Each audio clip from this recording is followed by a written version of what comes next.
Hello, my name is Dr. Jim Wood, and in this video we'll be talking about the risks as well as the benefits of vasectomy and the consent process. When we see you in clinic, we'll go through a consent form with you, and while we're doing so, we'll also talk in greater detail about the benefits and the risks of vasectomy. There's plenty of opportunity to discuss anything you're particularly concerned about or to ask any questions.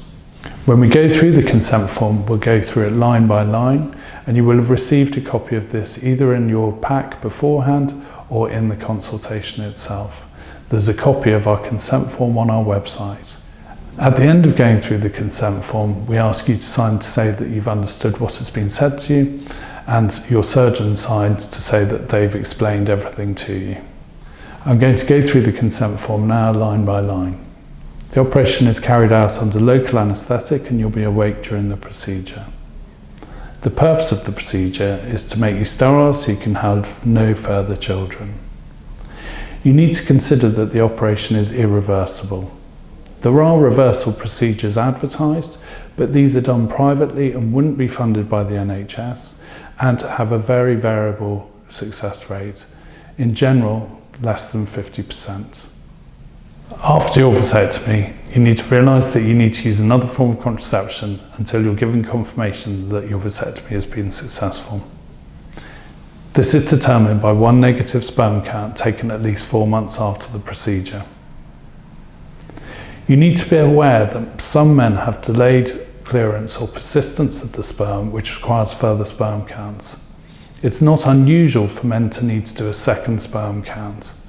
It is rarer for them to need to do a third or fourth sperm count.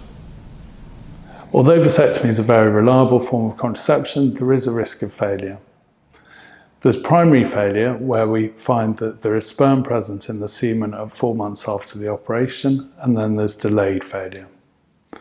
Your risk of primary failure after the operation is approximately 1 in 250. If you have primary failure where we can identify that the operation hasn't worked for you, then we discuss this in clinic with you and offer you a further procedure if you wish. Delayed failure is a strange thing. It's where we know that the operation has worked and at 4 months after the operation there were no live sperm present in the semen, but then sometime, maybe even years later, some sperm start leaking through into the semen. Your lifetime risk of this is approximately 1 in 2,000.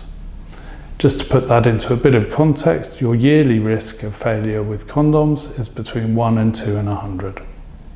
You need to understand that there's a small risk of bleeding, bruising or infection after your procedure. If you get any bleeding, bruising or infection, it would require you to take some antibiotics and it would delay your recovery time. It may require you to take further time off work. Your chances of requiring antibiotics are less than 3%. There's a small risk of developing persistent pain after the operation. This is something called post-vasectomy pain syndrome and is present in approximately 2% of men after a vasectomy. This is the risk that most men worry the most about. Post-vasectomy pain syndrome is a long-lasting, potentially lifelong ball pain. And within that group of men who get it is a spectrum of men who have it severely and require medication or extreme cases surgery, and men who have it mildly and require no treatment. Last but not least, you need to have considered alternatives to vasectomy for contraception.